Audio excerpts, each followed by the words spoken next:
नमो तस् भगवतो अरहतो सम्मा सम्बुद्धस्य। नमो तस् भगवतो अरहतो सम्मा सम्बुद्धस्य। नमो तस् भगवतो अरहतो सम्मा सम्बुद्धस्य। परम श्रद्ध भिक्षु संघ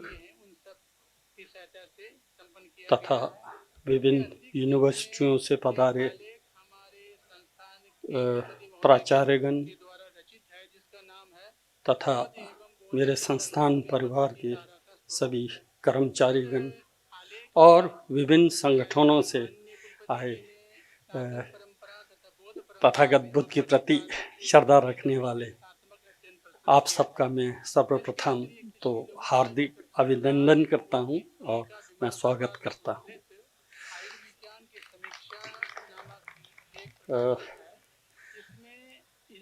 जब मैं तथागत बुद्ध को डी का 63 वाला प्रति में पेंट कर रहा था तो तुरंत मेरे अंदर पुराने जो 1986 में सर्वप्रथम मैं भी दी पत्रिका में संलग्न हुआ था। दी पत्रिका का शुरुआत जो है 86 में हुआ था, तो उस समय मैं दुर्लभ योजना में कार्य करता था।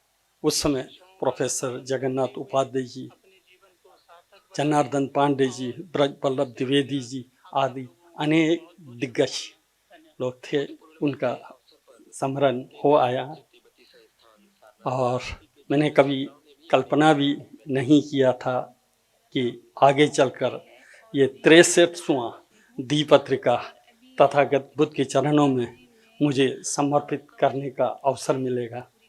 ये एक संयोगी का ही इस साल में 63वां वर्ष में प्रवेश हूँ और मैं 63वां दी पत्रिका को जो है तथागत बुद्ध को समर्पित कर रहा हूँ। ये संसार देखिए कैसा क्षणभंगुर है, अनित्य है।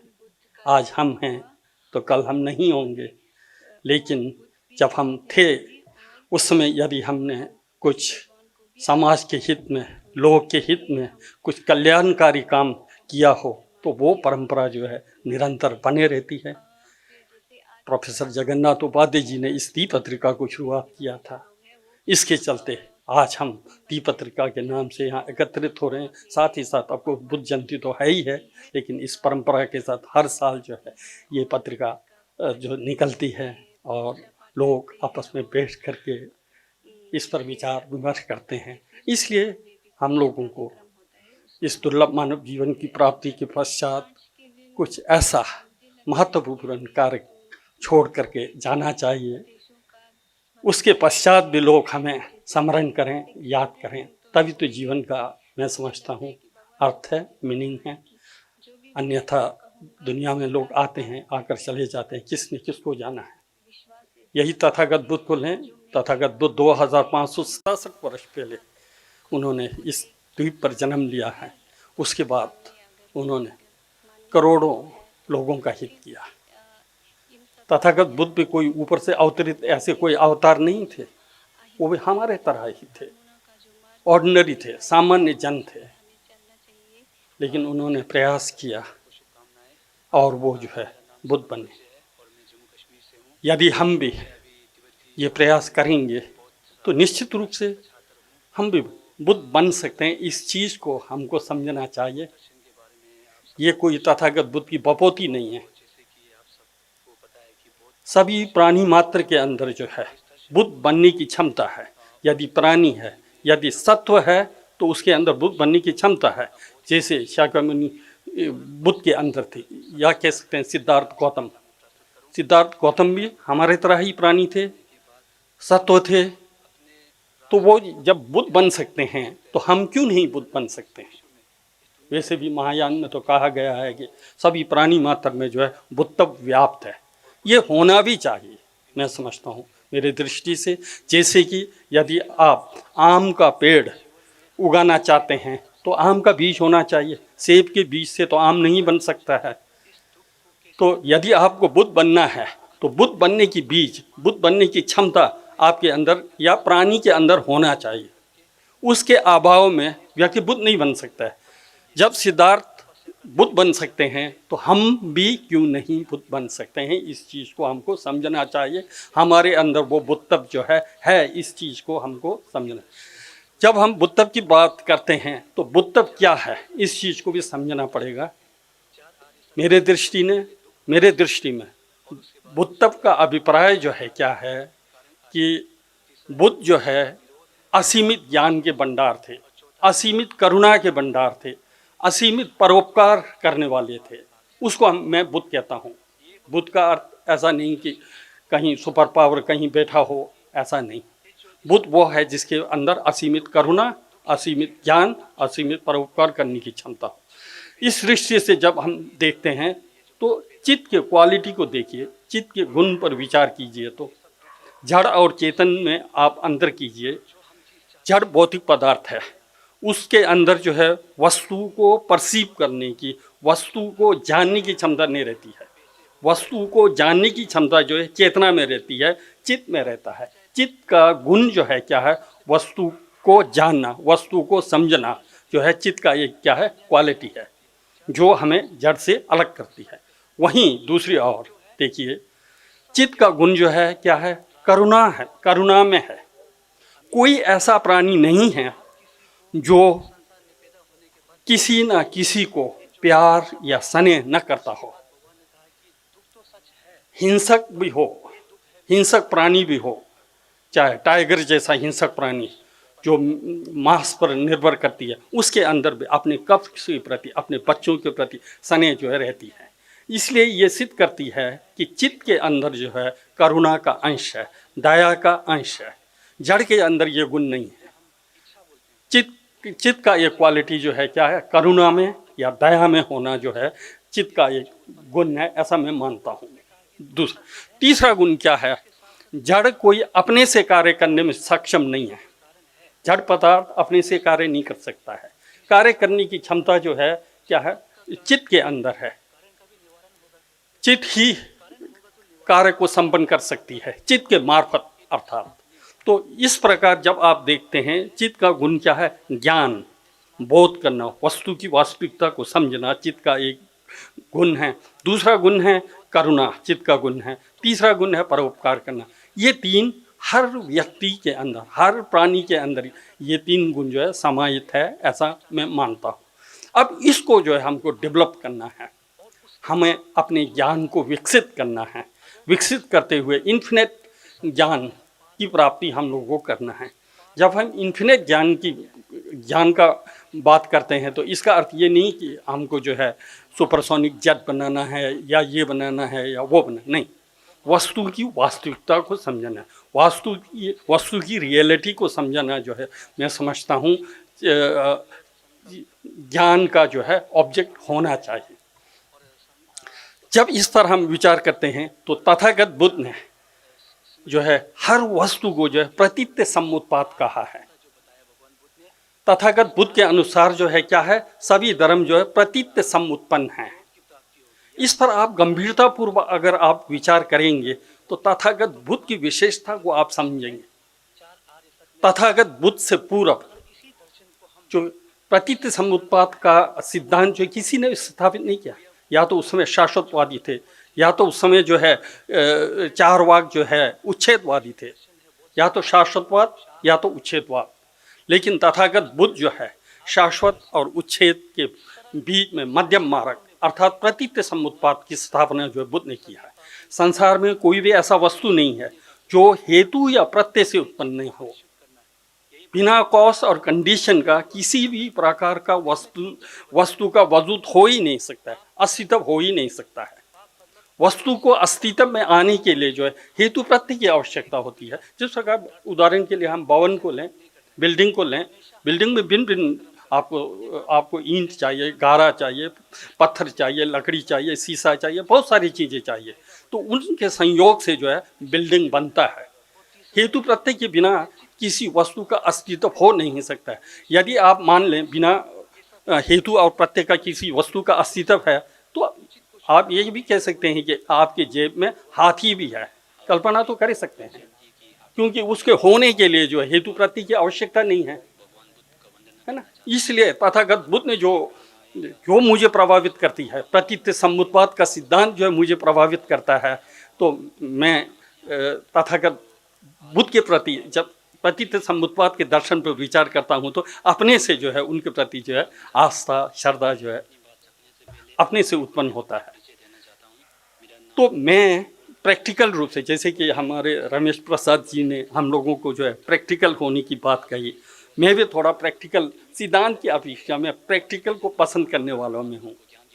इस दृष्टि से मैं प्रतीत समुत्पाद का आपके सामने अपना विचार रखने चाहता हूँ। मैं अपने बच्चों से भी कहता हूँ, जब क्लास में पढ़ाता हूँ तो बच्चों को तो यही कहता हूँ कि देखो बच्चों, जब तुम्हारे पास ब्रेकफास्ट के लिए जो है टेबल पर चाय आती है, उसको जो है आप 2 मिनट के लिए आंख बंद करके विचार कीजिए, उस चाय पर चिंतन कीजिए, ये चाय कहाँ से आया, इस पर विचार कीजिए।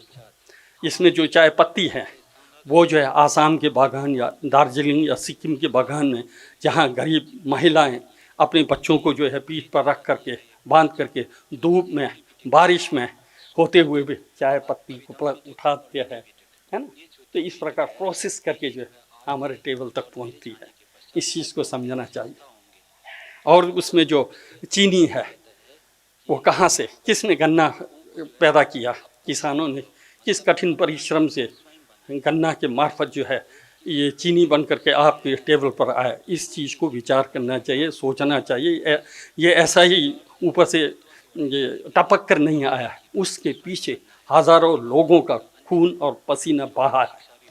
यदि आप इस चीज़ को समझेंगे, सोचेंगे, स्मरण करेंगे, तो जब आप समाज में निकलेंगे, उतरेंगे, तो गरीब को देखेंगे, किसान को देखेंगे, मजदूर को देखेंगे, तो उनके प्रति आपका अंदर जो है ग्रेटिट्यूड की भावना है ना, ऋणी भावना जो है आपके अंदर पैदा होगा।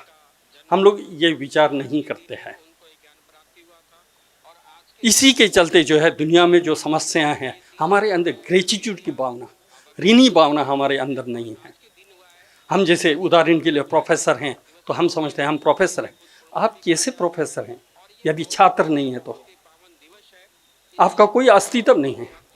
यदि प्रशासन नहीं है, यदि बिल्डिंग नहीं है, यदि ये नहीं है, वो नहीं है, कहाँ से प्रोफेसर है। तो ये सब जो प्रतीत समुत्पन्न है, इस चीज़ को हमको जो है समझना पड़ेगा। यदि ये विचार आपके अंदर आएगा तो आपके अंदर दूसरों छात्रों के प्रति जो भाव होगा वो भी उत्कृष्ट उच्च भाव होगा, क्योंकि उनके चलते हमारा वजूद है, उनके चलते हमारा नाम है या परिचय है। ये सब, इन सब चीज़ों, उसी प्रकार अधिकारी हो तो भी अगर कर्मचारी नहीं है तो अधिकारी कैसे हैं। अधिकारी का अस्तित्व जो है क्या है, कर्मचारी के चलते है। हर क्षेत्र में आप देखिए, इस चीज़ को हम लोगों को जो है समझना चाहिए, ऐसा मेरे को लगता है। दूसरा, जब मैं अंतर्मुखी होकर के विचार करता हूँ तो व्यक्ति को जन्म लेने के पश्चात, इस संसार में जन्म लेने के पश्चात कुछ न कुछ कार्य करना पड़ता है। बिना कार्य किए हुए व्यक्ति जो है जीवित नहीं रह सकता है। काम तो करना चाहिए। जब हम काम करते हैं तो उस पर थोड़ा अंतर्मुखी होकर के आप विचार कीजिए, आप किसके लिए काम कर रहे हैं। प्राय हम जो भी काम कर रहे होते हैं वो दूसरों के लिए कर रहे होते हैं। किसान अगर फसल उगा रहा है तो वो भी जो है दूसरों के लिए है। कोई दुकानदार जो है सेल कर रहा है तो दूसरों के लिए है।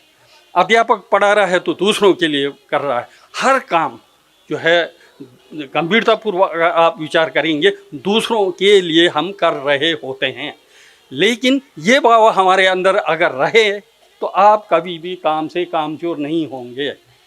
यदि ये भाव न हो करके आप ये सोचें कि मैं अपने लिए कर रहा हूँ, तो अपने लिए कर रहा हूँ अगर ये आप सोचेंगे तो आप कामचोर भी होंगे, उसको ईमानदारी के साथ आप काम को नहीं करेंगे। तो इसलिए तो इस पर भी वास्तव में हम लोगों को अंतर्मुखी होकर के जो भी हम काम कर रहे हैं किसके लिए कर रहे हैं, इस पर जो है चिंतन मनन ज़रूर कीजिएगा।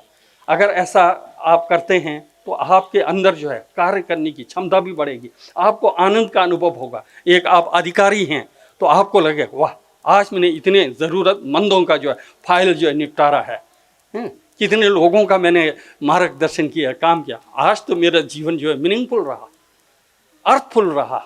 ये भाव हमारे अंदर होनी चाहिए ना। अगर ये भाव हमारे अंदर हो तो निश्चित रूप से जिसका आपने काम किया वो भी दुआ देगा, दुआ देते हुए लौटेगा। तो यदि ऐसा न करते हैं, हम अपने को अधिकारी समझते हैं और दूसरों को जो है आज का काम कल का परसों पर करते हैं, वो बद्दुआ भी देगा, हम लोग कामचोर भी हो जाएंगे। तो इससे पहले कई वक्ताओं ने कर्मफल पर भी बहुत सारी बातें की, क्योंकि है ही है, कर्मफल ही है, जैसे आप करेंगे उसका परिणाम वैसे मिलेगा। इसमें ये ज़रूर है कि कभी कभी ये देखने को मिलता है, बड़े बड़े नेता लोग बहुत उल्टा काम कर जाते हैं लेकिन उनको दंड नहीं मिलता है। छोटे छोटे कर्मचारी जो होते हैं, छोटा मोटा गलत कर जाता है तो तुरंत पुनिशमेंट पा लेता है, दंड पा ले। इसलिए फिर लोगों के अंदर जो है कर्मफल पर जो है विश्वास जो है डिगने लगता है। लेकिन मैं कहता हूँ, अपने बच्चों से मैं ये कहता हूँ, नहीं, ऐसी बात नहीं है। क्योंकि जो बड़े नेता हैं या बड़े अधिकारी हैं, उन लोगों ने जो है पूर्व जन्म में अच्छा पुण्य का संचय किया है। वो एक प्रकार से वो आम के पेड़ के तरह हैं, आम के पेड़ के तरह है, उसका फल जो है एंजॉय कर रहे हैं, वो लॉन्ग लास्टिंग है, जब तक वो ख़त्म नहीं होगा तब तो वो मिलते रहेगा।